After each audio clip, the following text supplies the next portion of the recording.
Early recognition of pericardial effusion allowing prompt pericardial aspiration, which is life-saving in cardiac tamponade, one of the important roles of echocardiography right from the beginning. That was because it was easy to recognize pericardial effusion as an echo-free space around the heart. There is good contrast between myocardial tissue and surrounding pericardial effusion because fluid is echolucent.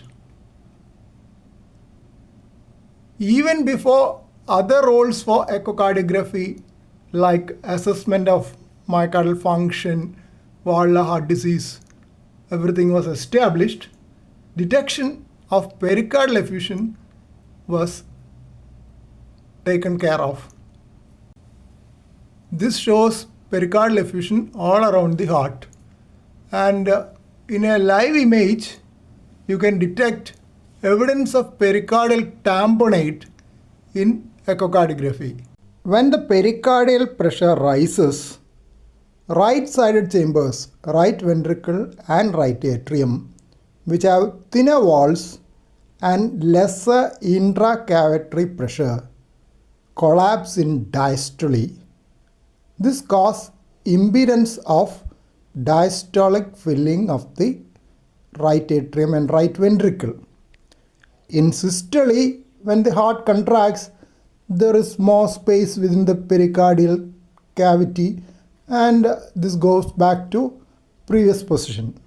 The amount of fluid required for producing cardiac tamponade depends on the rapidity with which the fluid is accumulating.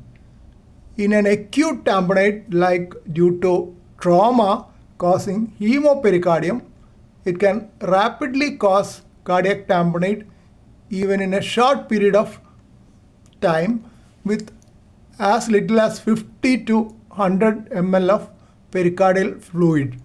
That's because the pericardium does not get time to stretch and accommodate the extra volume within the pericardial space. On the other hand, in chronic effusions like tuberculous pericardial effusion, that can be different. There can be large amount of pericardial effusion and still no tamponade. Tamponade is most commonly due to malignant pericardial effusion, which is often hemorrhagic as well. In chronic effusion of tuberculous pericarditis, there could be shadows within the fluid. Here it is clear fluid. There could be echo densities moving within the pericardial fluid in chronic effusion like that in tuberculous pericarditis.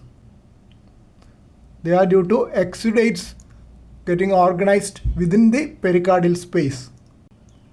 Another finding which may be noted in large pericardial effusion is swinging of the heart to either side as the heart moves. This can produce the characteristic ECG finding of electrical alternance. That's because the distance from the chest wall changes. So heart can become nearer to the chest wall and away from the chest wall. When it becomes nearer to the chest wall, QRS, TP, everything can become higher in amplitude, and the other way around. When all the three waves have alternance, it is known as electrical alternance totalis. So echocardiography is available widely now, even in the emergency department, and whenever there is a doubt of pericardial effusion, echocardiography is immediately done in the emergency department, and pericardial aspiration is also done, echo-guided aspiration.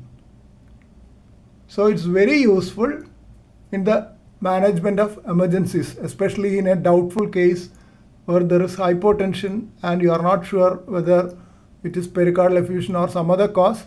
Then echocardiography is life-saving.